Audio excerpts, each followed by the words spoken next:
I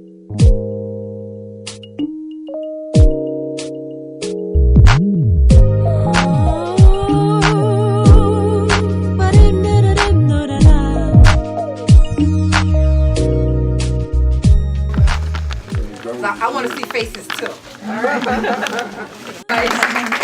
Shiny, that girl here, thank you for coming. I'm excited. And this is Lisa. Lisa actually came to the Les Brown event, right? Yes, I did. It's very inspired. That's where I first met Dawn. So it was easy to say, Lisa, can I come? And she said absolutely yes. So I'm very grateful. I want to acknowledge, some of y'all still eating, but that's okay. I want to acknowledge the dignitaries in the room. Who? The dignitaries in the room. Everybody, give yourself a hand. All the VIPs, okay? Everybody. I want you to look next to you and say, I am a VIP. I am a very important person. I always want to do that when they say so and so's here and so and so. I'm like, well, I'm important too, right? So we're all important people. So some of you know my story, some of you don't. So I don't want to bore the ones that do, but you're gonna have to sit through it anyway. In October of 1991, I was diagnosed HIV positive when I was 5 months pregnant with my first child. And they told me I had to have an abortion. As a matter of fact, they scheduled me for one down in Newark. How many of y'all from Bergen County? Okay, you know Bergen County because we're better than everybody else, so we think we do anyway. We think we are anyway. So Bergen County said, you know what? We don't deal with people like you, so we're going to send you down to Newark to have an abortion. So I said, no, I think you're going to send me for another test. So I went for another test. And the second time I went for the test, I went in Hackensack. And they had anonymous testing then. So they had anonymous testing, they had confidential testing. Well, ours was anonymous. They gave you a number. But when I walked in, the lady said, hi, Dawn, how are you? So obviously she knew who I was. Now, the first person that I told was my son's father because he needed to be tested. And I told him he needed to be tested. He didn't want to get tested in Bergen County. So I went for a third test with him in Passaic County. So everybody always wants to know why the number's so high in Passaic and Essex, because Bergen County does not get tested there. Unfortunately, if some of y'all saw my Facebook page a couple of months ago, Bergen County has risen 13% in the past year with HIV infection. So the reason, somebody said to me one day, they said, Dawn, do you always talk about HIV? And I said, yes, I do, because it's a shock factor. Okay? Because a lot of people go, hey, right? All right? So, of course, my life is much more than HIV. So, here I was, 5 months pregnant. I went for my test. We went over to Passaic County. He went in one room. I went in the other. Back then, they didn't have couples testing and counseling. So, he went in one room. I went in the other. When we went back for the test, it took 2 weeks to get those test results. And when we went back for the test, he said, I'm negative. And I said, oh, thank God. You ever feel like you could handle something better than somebody else could? Because I felt like I could handle it better than he could. Now, I immediately stopped having sex with him, so he couldn't say, I found out, and gave it to him. I like to share a lot of things, but this is not one of them. Here I am, 5 months pregnant. They're not giving me much hope. As a matter of fact, they said, you're not going to make it through the next 9 months. That was in 1991. We're in 2018. I just turned 58. I'm doing pretty good. So here I am, raising my son. My son was in the 30th percentile that remained HIV positive. It used to be that only 30% of the babies that were born to women who were HIV positive, enough to say only 30%, would remain HIV positive. So my son remained HIV positive. My son was very healthy. My son had less childhood illnesses than most of us. My son had the chicken pox. He didn't even know we had the chicken pox. Because the little bumps were so small and he had them for such a short period of time. So my son was very healthy. When my son was 1.5 years old, we started going through a bitter custody battle. And at the front of the custody battle was my diagnosis. The judge said, you are HIV positive. And I said, but wait a minute, Your Honor, something's wrong. You ever know something's wrong, but you don't know what? And I kept saying, but something's wrong. The gavel went down, the decision was made, and joint custody was given to my son's father. 1996, 2.5 years later. My son's father picked him up from my house. I had a restraining order that allowed him to come within 3 feet of me. He picked my son up, and he grabbed my throat and threw me down the stairs in a snowbank. He pulled out a switchblade and proceeded to try and split my throat. My son was standing there watching. I blocked him with my hand. The only thing that happened was my thumb got cut. When he saw the blood, he ran, picked my son up, put him in the car, and I knew without a shadow of a doubt he was taking my son to school. I was completely confident that he was taking my son to school. I called the police. The police went to the school, then they went to his house. He yelled out the window and told the police, he showed them a butcher knife and said, if you come up here, I'm going to slit his throat. So the police were literally right outside his bedroom door. Someone let him in, and they could hear my son crying. And my son, he forced cyanide and ammonia down my son's throat.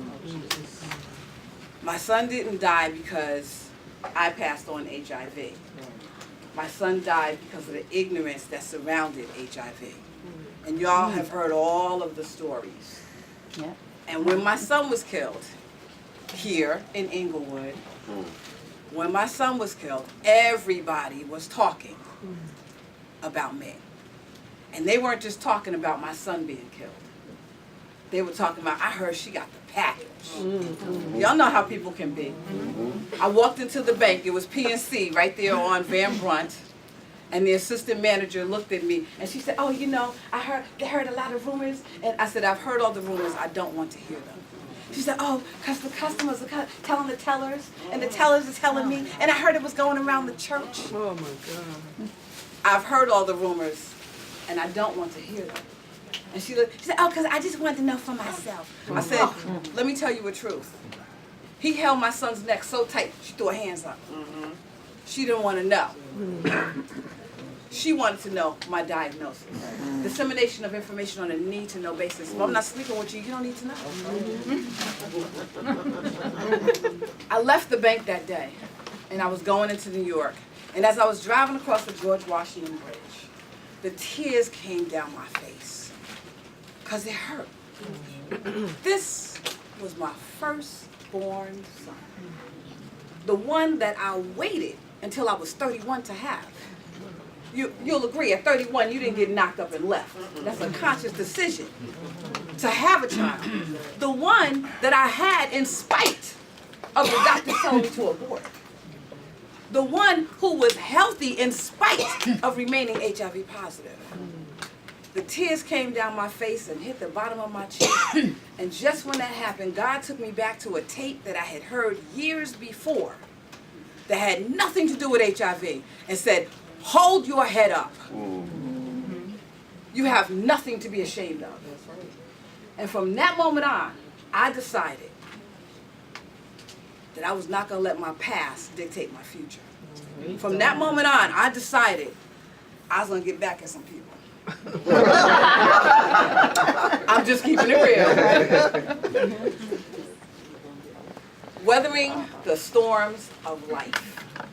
So far I just told you about my diagnosis, and I told you about my son being killed. I told you about being ostracized, talked about. People were calling me up on the phone. Dawn, no matter what, I'm still going to be your friend. I'm not exactly sure why they didn't want to be my friend, okay? But people actually called me and said this to me. But my friends were standing close by. My friends, even if they heard it and didn't know it, didn't say anything. They just stood close by. I was working for Caldwell Banker Real Estate. And I walked into the bank. I walked into Caldwell Banker, and the manager just handed me stacks and stacks and stacks of checks because he had went out through Caldwell Banker National, and people were just sending. And I was like, this the love that I was feeling. So I said, I'm not gonna worry about all the negativity that was happening. I literally walked into the post office and somebody said, "Oh, hi, Dawn. How you doing?" As if HIV was airborne. I always tell people HIV is not airborne, but ignorance is. So you got to catch ignorance when it's flying through there. When I went in ShopRite, somebody pointed from across the floor, "They're Dawn over there." And then somebody walked up to me and told me the complications of fornication. Oh, you weren't married to him. No. Well, I don't know. In the biblical sense, I was. But I always tell people, I had to pick myself up. It was not easy. And that's why I always let people know, you've been through some things, you can go through some things. You can grow through some things. In 2000, I was doing a presentation at Teaneck High School. And in doing the presentation, I used to go in, HIV has been my key, and that's why people say to me, "Oh, you tell people?" Yes, I do, because it's been my key. People go, "Oh, they want to hear about the HIV." Then I come back and I say, "I'm also a domestic violence survivor." So I come back. So in 2000, the teacher at Teaneck High School called me up and she said, "Listen," she had a group of quote-unquote high-risk girls, and she said, "Listen, they want you to come back before they graduate." So I got up early that morning and I made a bookmark. And that bookmark was things I want you to remember, which now has become a full-fledged PowerPoint presentation called Weathering the Storms of Life. So I call that bookmark a bud. It's a flower bud. Can you imagine just a rose bud? And then what the rose blooms into? So that's what this has done for me. It has bloomed into a beautiful smelling rose with no thorns. I don't have no thorns on it, okay? Because I'm so public and I just try to help people. I tried to do motivational speaking before I was diagnosed. And I really and truly believe God said, wait. Because I really would have came and said, think positive. No, I really would have. Be positive. So that was your experience. That was it. I could only tell you what I read or what I heard, but now I can tell you what I know.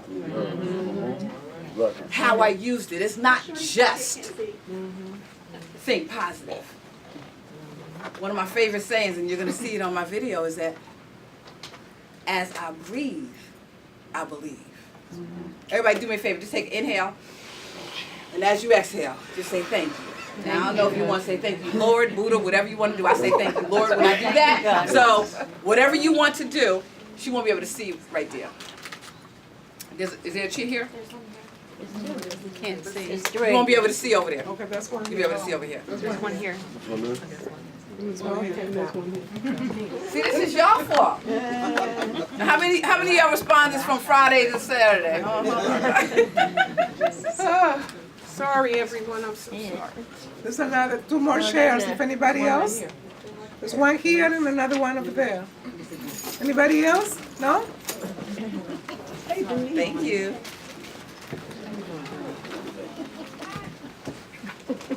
So when you're weathering the storms of life, all roads lead to personal responsibility. As much as my friends and loved ones and everybody wanted to help me, I had to help myself. One of the first things I did was I went and found me a psychologist. A lot of people will never go get counseling because they'll say, "Oh, I don't need that. I always need somebody to talk to." When I don't go to somebody I gotta pay, I got my friends. Hello. Right? That's right. I got some good friends. I can talk to them, whatever that is.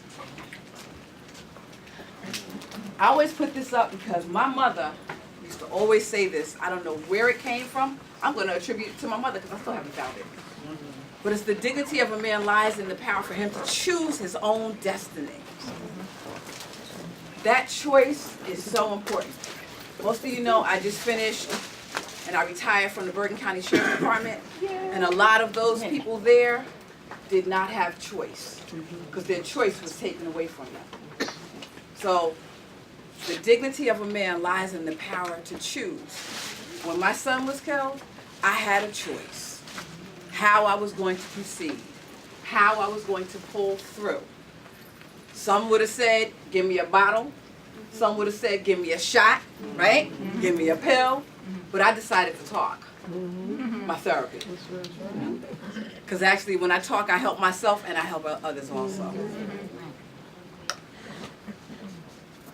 When I was 17, my brother gave me a book. We got one seat here and we'll...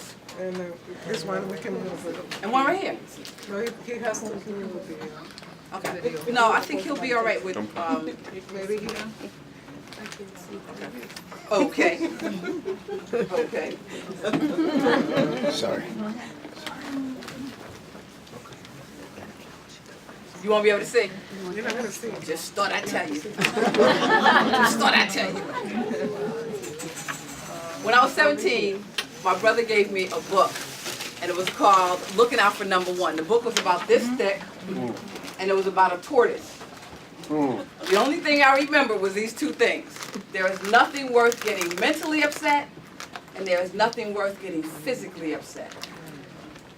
Y'all know people that have lost their head and done some things, right?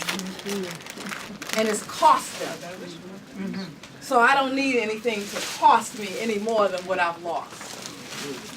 Right? So I always tell people, check yourself, take it down 1,000 degrees. Ask yourself, can I still make a difference? And one of the most important ones is don't lose your head.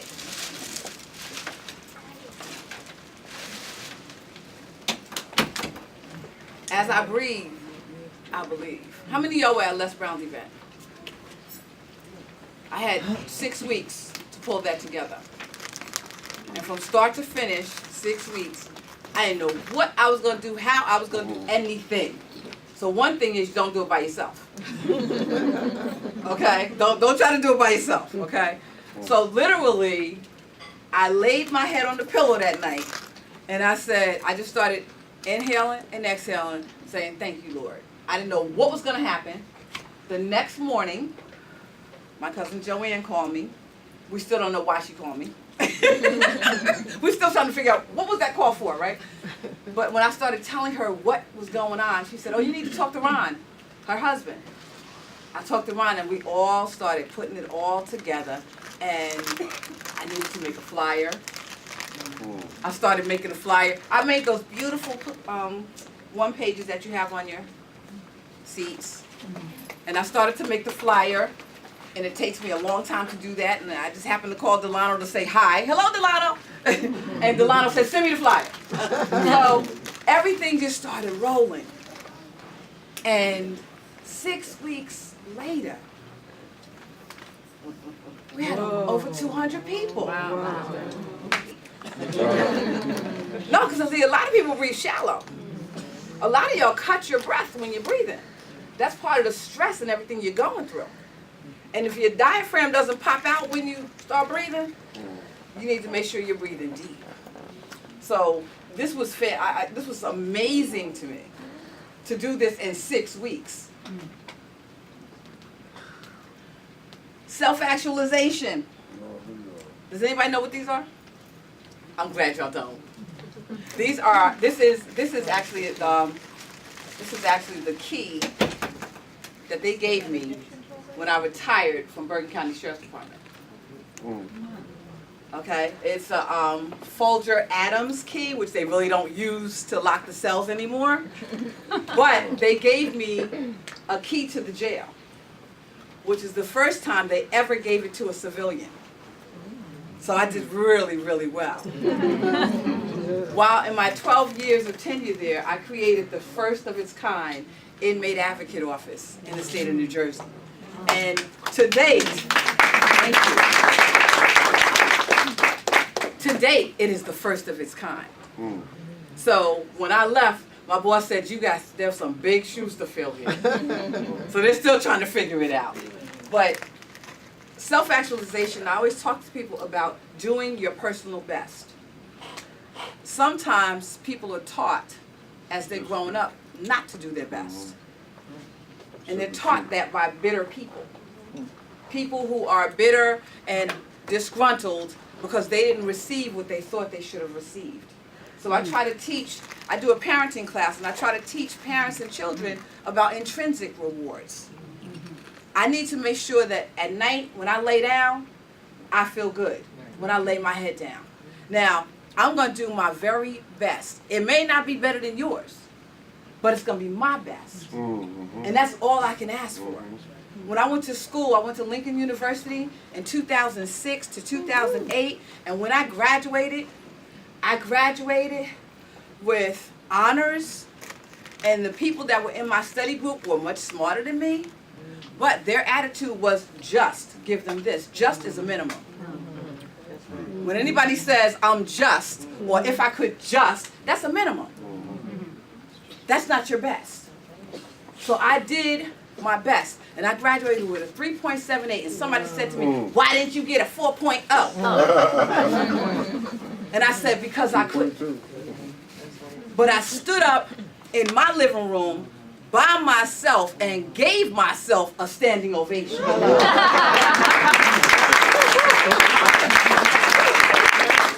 many times have you done that for yourself? See, we spend a lot of time picking on ourselves, figuring out what's wrong. But you got to remember the things that you're doing right. That's what you got to remember. The fact that you're here, you're doing something right. So I want everybody to raise their right hand. Straight up in the air. Turn your palm inward. Bend your elbow. When's the last time you patted someone? No, it's important. Sometimes I call up my cousins. I pick up, this is pat on the back day. And she's like, what, why? Don't worry about it. Just, we're going to pat you on the back. Because how easy is it for somebody to call you up and gripe? True. So we need to acknowledge when we're doing well and what we're doing well. Are we going to do everything well? No, we're not. But a lot of things we are doing well. So self-actualization, do your personal best. When my son was going to take his test for NJIT, he went, they told him, they said, listen, you need to study math, you need to do this. So he went back to his teacher, and his teacher said, don't worry about that. Don't do too good because they'll put you in a harder class. Oh. He bombed on the test. I said, what did that feel like? He said, Mommy, it doesn't feel good. I said, you didn't do your best? So don't let somebody tell you not to do your best. And when your coworkers say, like they told me, you're doing too much, that means you're doing what they don't want to rise up to. That's right. They don't want to work like you are. So you're making them look bad. And all you're doing is your best. You're not even in competition with them.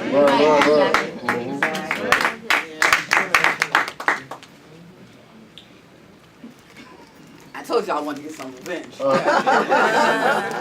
So the best revenge, as y'all know, is massive success. The absolute best revenge. See, when I see people that I saw in 1991 and in 1996 when my son was killed, and they're still looking at me, and I look good, that I'm doing good. The best revenge. And it's not about them, it's about me. And how about if I could help somebody? Now, it's not been easy, and I don't want anybody to think so. Because one of the hardest things, even though I'm telling you about my son, one of the hardest things that I dealt with was getting on public assistance. When I had to get on public assistance at the age of 38, when I had never collected anything, I had never even collected unemployment, and I had to sit in that office, and this man is looking at me like I'm a piece of dirt. And well, how much money do you have in your pockets now? And I'm sitting there because I had to do this. Now, I did have a choice. I didn't have to feed my son. Hello. But I had to feed my son. So I had to do this. And I'm sitting there, and the tears are coming down my face. And his coworker walked past, and she said, can't you see she doesn't want to be here? I don't want to be there. But I had to feed my son. I had to get on public assistance. So when I get on public assistance, it was the first year that they started the Work First program. And when I went, I said, okay, I know I need to be retrained. Because I did hair most of my life. How many of y'all, anybody, did I do anybody I did hair most of my life. So I knew I needed to be retrained. And I said, I need to go to school. And I called up my caseworker. They can't sue me for calling her right name, right? Mrs. Patta. And I called her up and I said, listen, Mrs. Patta, I want to go to school and Division of Vocational Rehabilitation is going to pay for it. And she said, well, you can't go to school. We'll send you out on job interviews, and if you can't find anything, then we'll think about letting you go to school. But I knew I needed to be retrained. And I already had this agency that was going to pay for it. So I go, I'm like, okay, how am I going to do this? And one of the things I always like to tell people, first of all, don't take no for an answer. That's right. When you know that what you're asking for is right, don't take no for an answer. Trying to help yourself. So I said, how am I going to do this? So I wrote a letter to the director of social services for Passaic County. I had moved to Passaic at that time. I wrote a letter and I called him up. I faxed the letter. I called him up. He answered the phone and then he hung up on me. Wow. And I said, wait a minute. Nobody's going to read my letter about me being HIV positive and my son being killed and hang up on me. He had to read the letter. I called back. He read the letter. He said, you want to go to school? I said, yes. He said, DVR is going to pay for it? I said, yes. He said, have him send me a letter stating such, and I'll approve it. So I went to school for computer graphics. And that's why I was going to do the postage. Came in handy sometime or other. But I went to school, and the day before I finished school, I went to a temp agency and got a job down at Prudential in Newark. So I called Mr. Patta up. And I said, hello, Mr. Patta, I found a job. You found it on your own? And I said, yes. Okay. So I started Prudential, and 2 weeks later, my nurse practitioner calls me, and she says, Dawn, your test results came back. It's cancer. Nobody wants to hear cancer. Nobody wants to hear that. And I didn't know what kind of cancer. I didn't know how bad it was. I didn't know much of anything. She thought that a doctor was going to call me the next day to tell me, which I went through the whole weekend not knowing. And I'm sitting there trying to figure out, what is this? Now I've heard cancer. And I remember taking the pillows off my pull-out couch. And I would just take each pillow and hold it.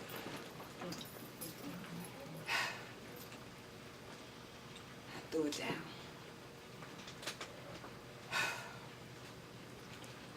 God, I know you didn't bring me this far. And that's all I could say. Because I didn't know. So that following Tuesday, I finally get a call from the doctor. He said, well, I didn't want to tell you over the phone. I didn't realize that you already knew. So he's like, you have cervical cancer. I'm like, just take it out. I don't need it anymore. Just take it out. They said, I think we had Christy Whitman at the time, and they said, well, you know, there's a 30-day or 90-day rule that you can't be sterilized. You know, right away. I said, do you want me to write her a letter? What do you want?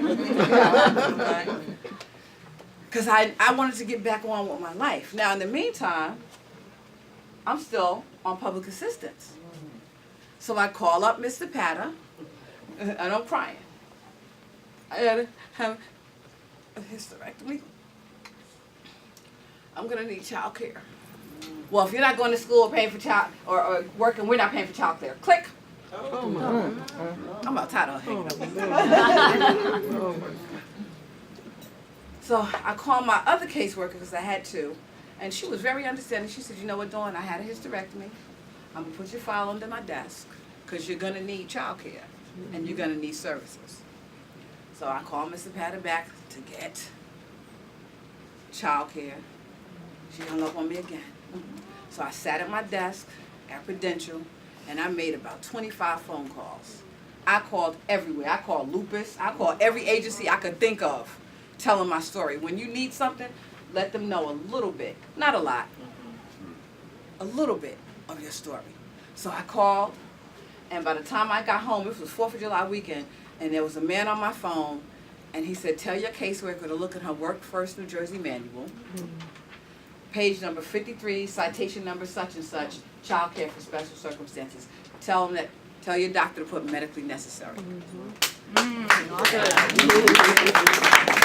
So Monday morning, I called Miss Patta. Good morning, Miss Patta. How are you? I told you we don't have. She hung up on me. So I called her boss. His name was Peter Lund. Okay, and he hung up on me. So I called my brother's friend who worked at Bergen County Social Services. He faxed me the page and the phone number to the director of Bergen, Passaic, and Essex County down in Trenton. And 10 minutes later, I get a phone call. Dawn, this is Miss Tidwell. Would you please come in and schedule your child care? I was like, all of this for something that I needed. I'm not sitting here trying to milk the system, and most people are not. Most people are using it as a stepping stone. It's not a hole that you fall in. So I got my child care. Of course, Prudential didn't need me back once I got healed and everything. So I had to go through this long, drawn-out way to get back. My income went from 1990, my income went from $100,000 to zero. So I had to pull myself back up. So a lot of times when you see somebody, you don't know what their story is. Am I right? Yeah. You don't know what their story is. You don't know what the backstory is. What have they been through? You don't know. But the fortunate thing, because I've been through some stuff, I can take you through some stuff. Right. I always tell people, so people say, well, Dawn, what's a transformational coach? I help you transform your wrongs into rights. I'll help you bring whatever it is, put it all in your past, go forward to your future. Your life's not ending here. I was just reading a book for successes for 60 and over. I'm not finished. I'm not finished. I'm just getting started. Where's that book? I've been released from jail. I'm not finished. So I want to just keep moving forward. I want to help as many people as I can. So if you know someone that has had some setbacks, even some setups, right? They've had so I help them turn their wrongs into rights, help them get through it. Because sometimes we got to walk people through some stuff. It's not as easy as get over it. We got to take them through it. And I know some stuff because I've been through some stuff. So I'm really glad that I'm able to use my life. But again, not been easy. You know, so look at somebody and say, it's not been easy. But the comeback is necessary. The comeback is necessary. I always tell people when I went to school, when I graduated from high school, I would have went to college. But the truth is, I did go to college. I just didn't go to class. So I sat outside the bookstore playing spades. I was at Bergen Community as a book. I wasted a lot of money traveling. But like I said, in 2006, I learned about Lincoln University's non-traditional master's degree. So I have a master's degree in human services. Oh, yeah. And as you can see, I did write the book. So a lot of people think it's real easy to write the book. It's not that easy, but all you have to do is get started. Right. You got to get started. So that's the most important thing. You got to get started. And don't worry about who's going to publish your book. A lot of us self-publish our books. And that's okay. Right? We've got social media now. You can get your stuff out there. Okay, look at that. Beyonce self-published. Okay. Self-published. All right? You can get your stuff out there. And somebody needs to hear your story. Somebody needs to learn what you know to help them pull through. So I always say, read and reread. How many of you read something and then get another perspective? I'm reading it constantly. Actually, I cheat because I listen to books. Anybody got Audible? I absolutely love Audible because I can listen to it and listen to it and listen to it again. Would say you know somebody that would have benefited from this talk. Raise your hand. Okay, good. See, because I know they ain't in the room, right?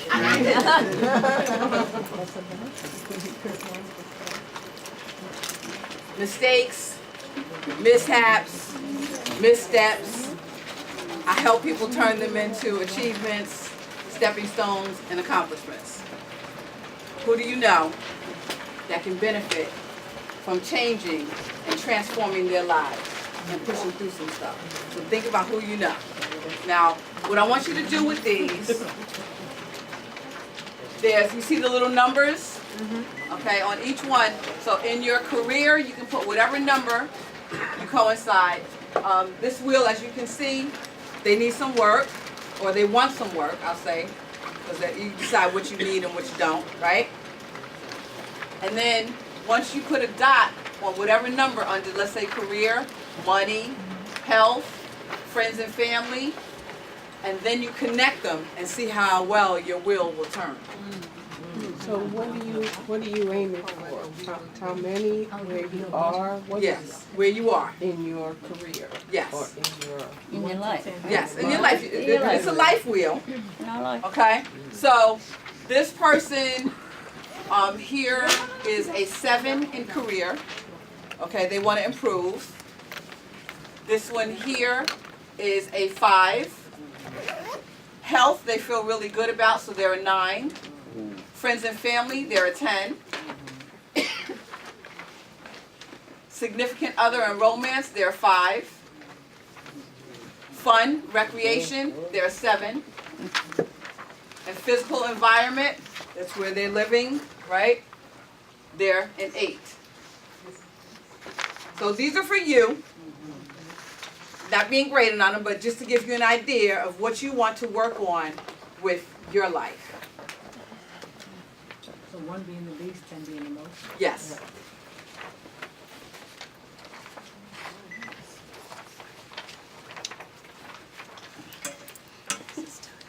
So the center is 0, and the best is 10.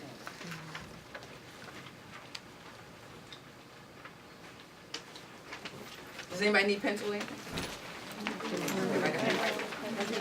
Anybody needs pens?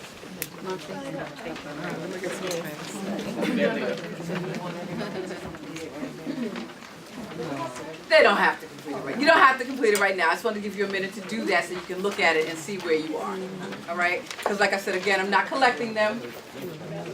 All right? But this is for you.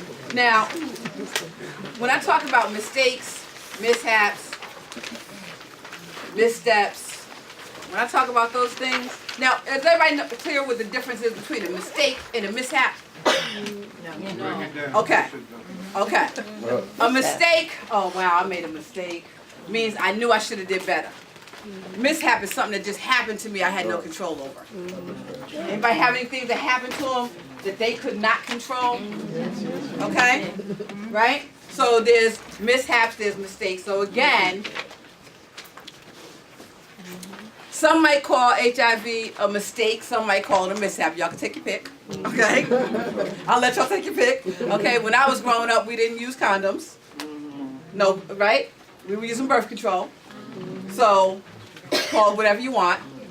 So some might call it a mistake, some might call it a mishap. But I transformed it into something positive, right? I use it as my key that gets me in the door to many places. Right? I've been to the White House several times, so I've done some different things. And one of the things that I like to challenge people to do, I'm not going to do it today.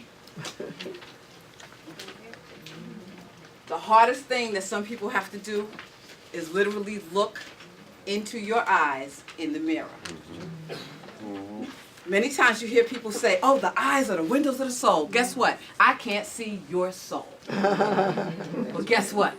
You can. And that's why sometimes people look and they go, No, you're not in the room with anybody else. You know, see, now when I'm looking, I see my little fake eyelashes I put on. I look cute. Wait a minute now. I turned it up a little bit, okay? I got my lipstick on, right? But that's what we do when we look in the mirror. We're looking at everything else but. So when I look here, I may see some people I need to apologize to. I may see some people, I may need to apologize to myself. That's real. So again, I've been through some ugly, I'll take you through yours.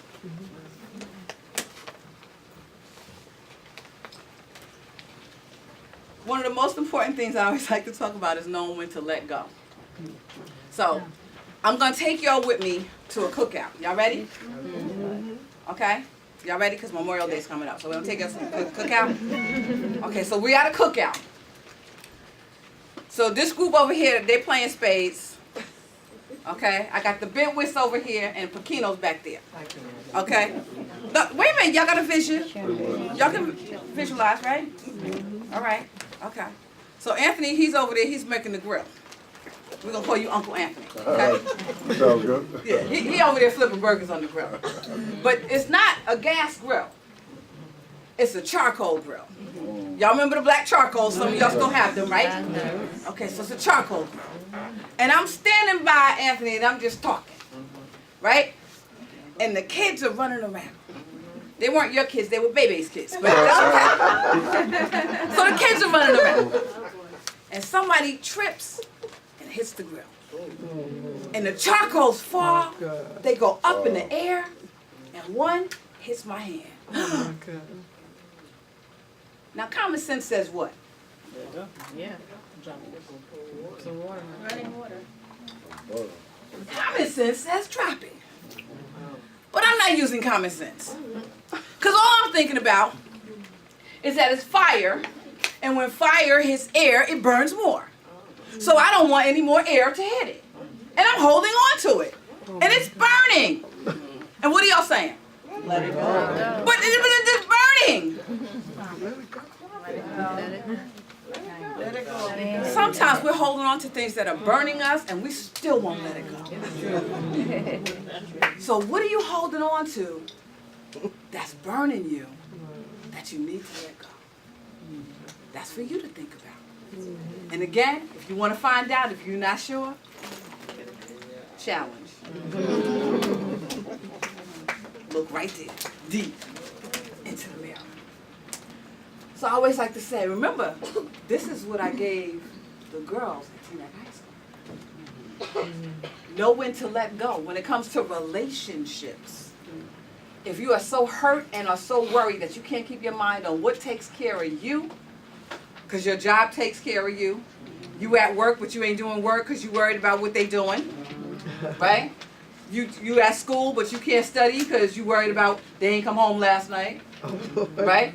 And when it comes to letting go, some of y'all might remember, some of y'all might be old enough to remember this song. There was a song back in the 70s, late 70s, early 80s.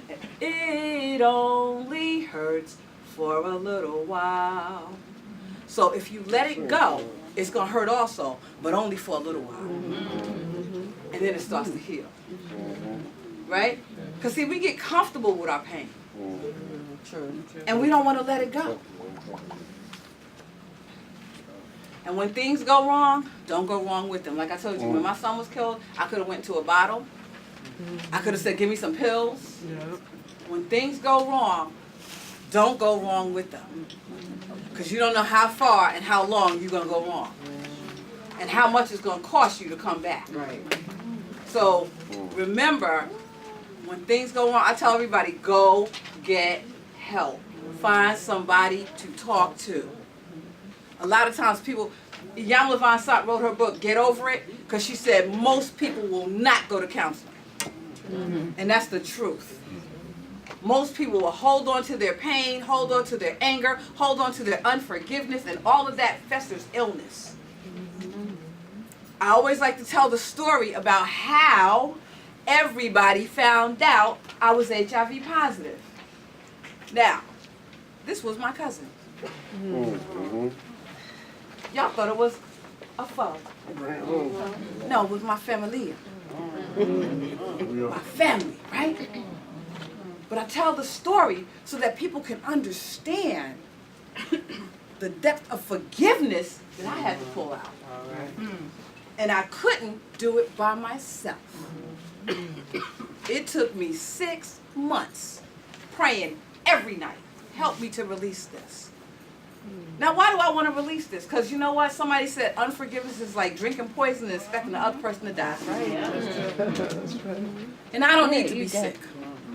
I don't need anything added on to me. So I needed to forgive. And I knew that I had forgiven the day I rode past her job and looked up and said, oh, there's Dee, let me say hi.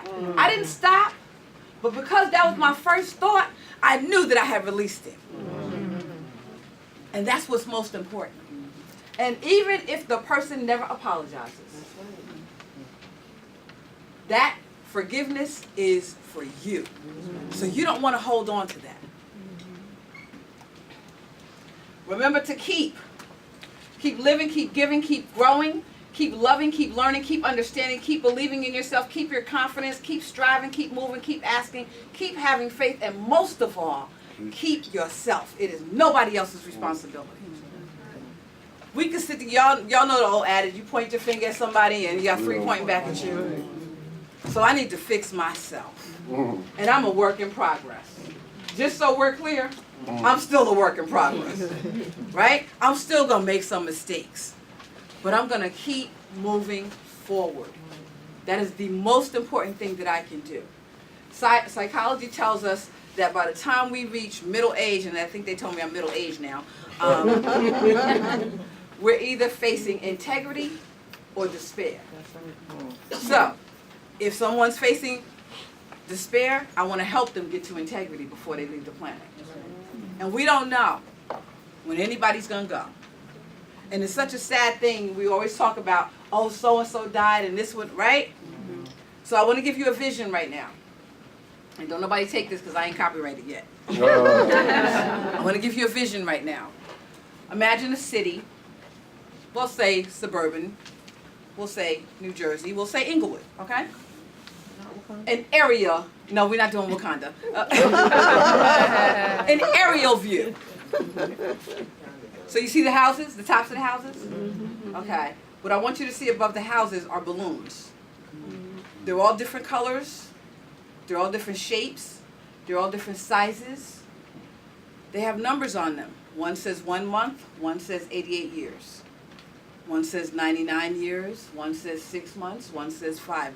All different ages. Those are spirits rising up. We don't know how long somebody's going to be here.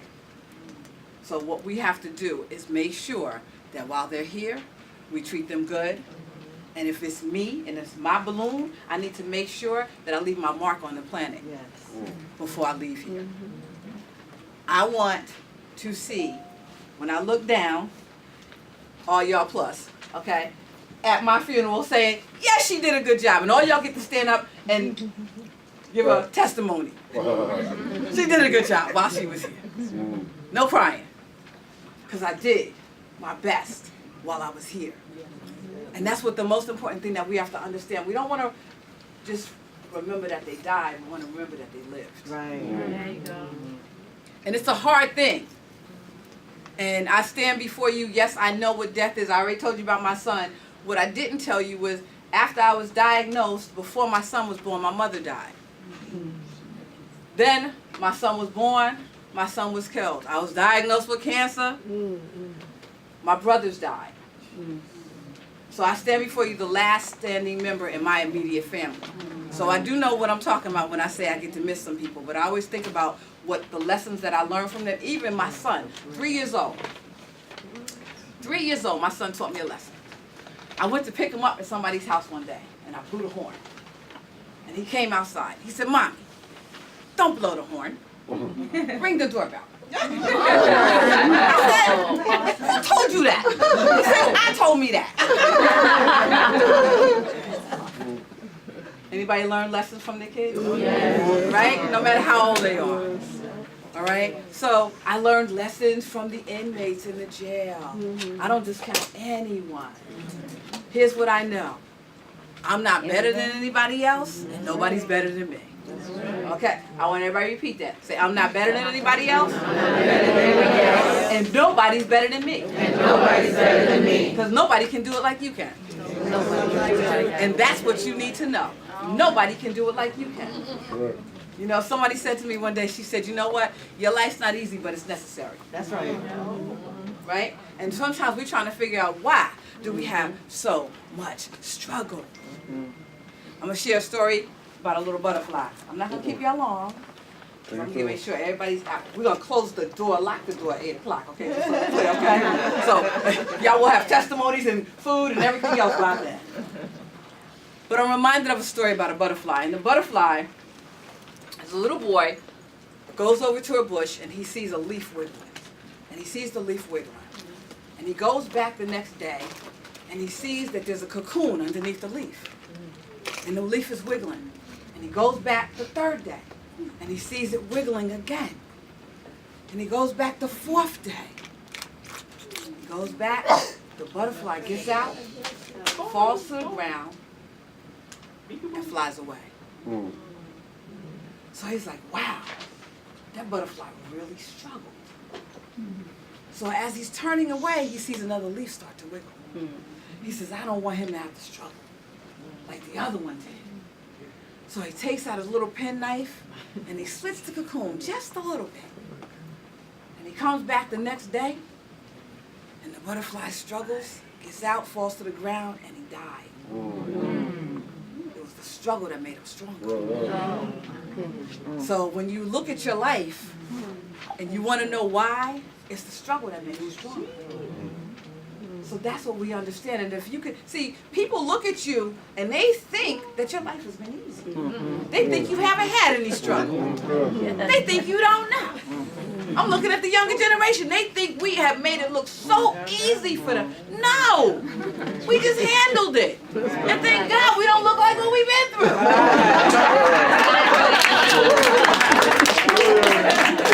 I always tell people I'm standing on my story, not in my story. So, like I told you, HIV has taken me some places. That's Alicia Keys up in the corner over there. Y'all know who that is? Sanaya Lathan and Neil Long. I just want y'all to know I was real cool with them. No, I was cool. Wait a minute, you don't understand, because I love some Neil Long, okay? And I was cool, right? So I was in the hotel and I'm sitting there like, you know. And she walked past me. They're very nice. And I got up to my hotel room and I started screaming. Sheila Oliver. Now this is a recent picture of Sheila Oliver and I, but I actually helped her, and there was another senator, Nia, from East Orange. There was another senator. Wow. That's all right. Don't go back now, girl. Don't do it. This is me, Sanai, and Nia at Syracuse University. It's a blurry picture because I had a Polaroid way back in the day. But that was the 1997 Rookie Symposium for the NFL. The NFC and the AFC. I had so much fun. Y'all see I was a lot thinner than, right? They gave me a lavalier mic. Now you gotta understand, this is C-SPAN, ESPN. This is a class act. This huge hotel. We're in this huge ballroom, and they're all theater style, and it's rows and rows and rows and rows of men. And there's not that many women there, because y'all know we don't play football, right? Not in the NFL anyway, right? So, We can if we want to. okay, we can if we want to. Okay. Not yet. So we're sitting there, and they said, Dawn, do you mind going last? So y'all know I was okay with that. And I like to talk. So they put the lavalier mic on me, and I walked up from the back of the room, and as I walked up, I said, testing once, testing twice, testing 3 times. No, guys, it's not a mic test. I tested 3 times before I accepted the diagnosis of being HIV positive. That's right, look at me and look at me real good. And I seen some of y'all checking me out in the gym this morning. So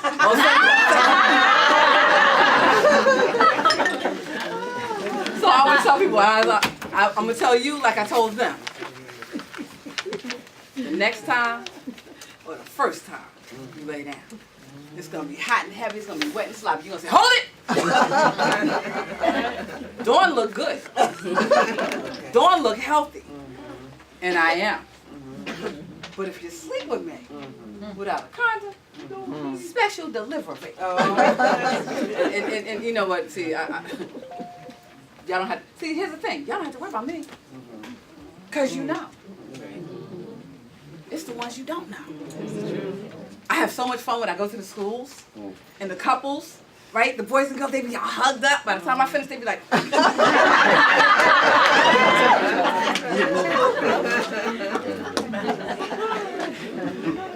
So I want to thank the Women's Rights Center.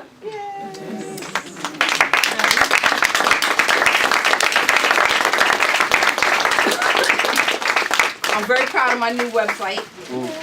So it's dawnbreedon.com. And I always like to end with this. I choose not to be a common man. It's my right to be uncommon if I can. I seek opportunity, not security. I do not wish to be a kept citizen, humbled and dull by having the state look after me. I prefer the challenges of life to the guaranteed existence. The thrill of fulfillment to the stale calm of utopia. Dawn Breedon will never cower before any master, nor will I bend to any threat. It is my heritage to stand erect, proud, and unafraid, and enjoy the benefits of my creations and face the world boldly and say, this I have done. If I fail, if I succeed, at least I did, as I believe. This ain't a mic, but.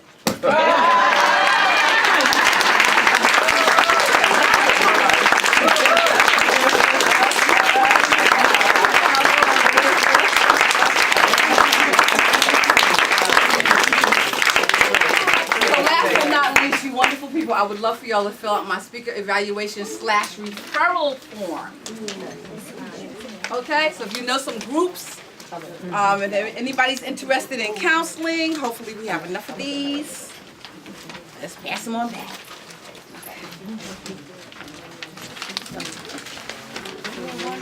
I only have a few books. They are $20. Cash, checks, cards. Does anybody need any more referral forms?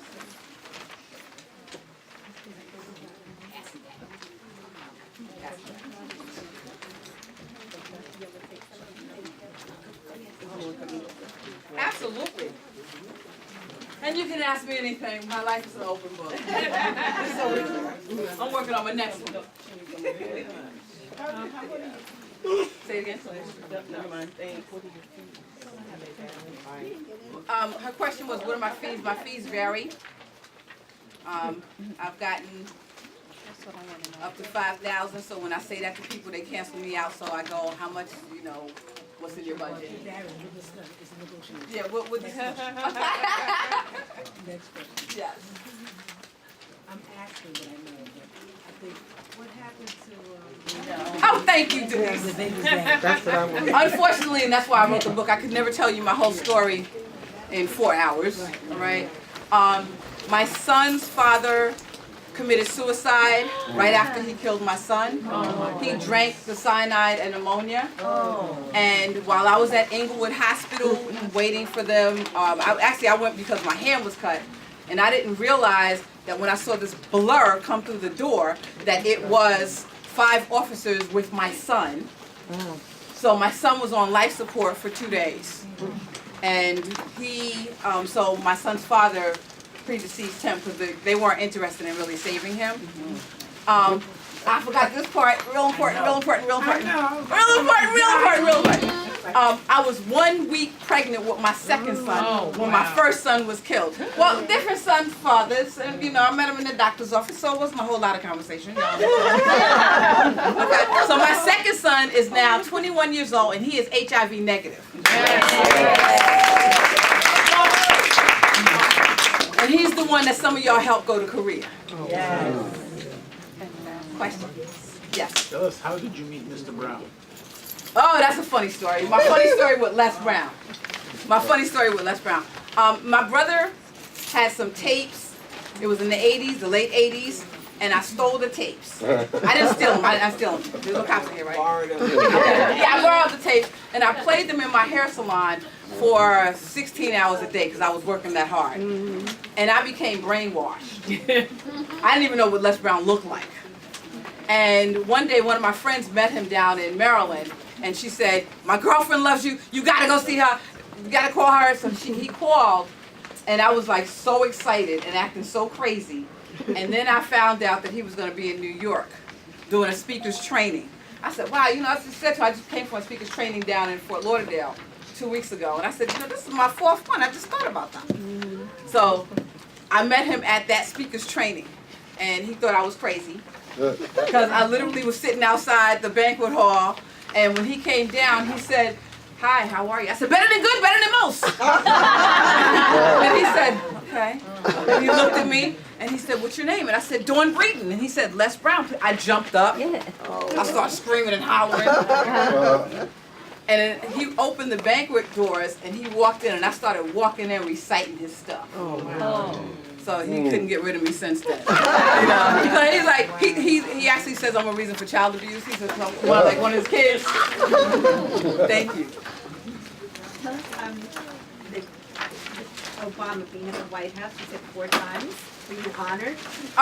Okay, well, I went, what they did was, I didn't know, because I was not connected all the time, but I didn't know that prior to, I think it had been 22 years, that they would not let anybody with HIV travel into the country.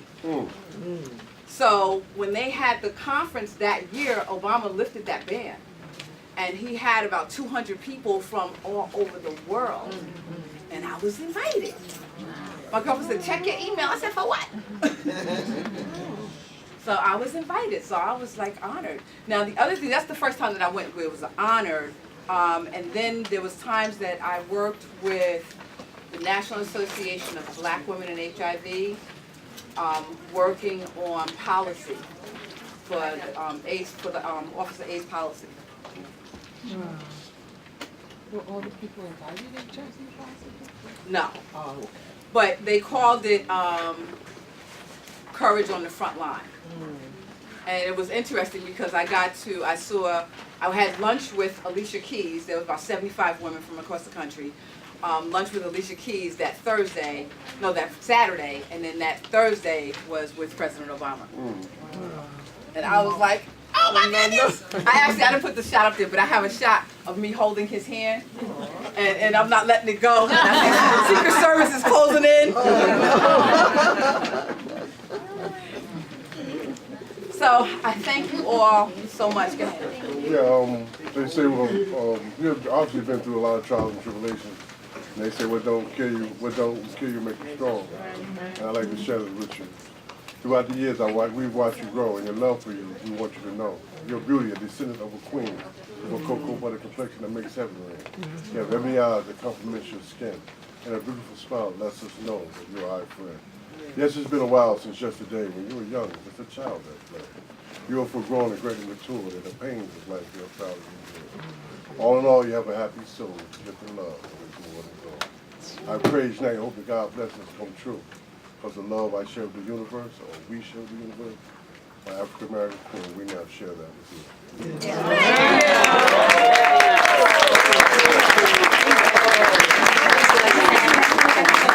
So I'm going to ask you again, so you can think about it. Who do you know that needs help turning their rights into wrongs? Needs help pulling through some adverse situations. So who do you know?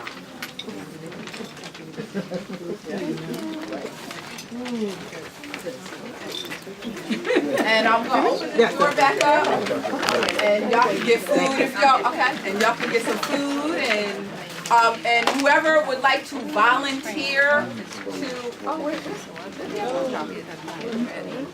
whoever would like to volunteer to do a video testimony, we're gonna set the camera up in the back. So nobody's mandated, right? Not putting everybody on Front Street. What? What is this about? It's about something bad. The event was fabulous, actually, at the end of the event, I shared a poem, and it was because of her testimony that gave me the strength and the courage to go ahead and share that poem. So yeah, I enjoyed it very much, and like I said in there, what don't kill you make you strong. And Dawn is definitely a strong. A master of what she does. She understands the power of telling a story, getting involved. She tells it in 3 dimensions. She is someone who you definitely need to have come and speak to your group. Here at the Women's Center in Inglewood, New Jersey. It was awesome. If you were not here, you missed it. I'm telling you, you missed it. She was inspiring, and most importantly, she's life-changing. Check her out. Breedon.com. To talk about this. And what was your favorite highlight of some of the key points? Well, I think that, you know, seeing her overcome everything that she has been through, and she's still here, and that she's able to give back to the community and help others. That's, I think, what really. How is it relatable to what you've probably gone on through in your personal life? It's very relatable. Very relatable. I have gone through some things in life, and I want to be able to see if I could get together with her so she can kind of give me some. Would you see yourself as a motivational speaker at one point in your life? Yes. I would like to help people. I would like to help other people. So you definitely would recommend somebody to... I did recommend somebody to her. See Dawn. I feel to start on the bottom.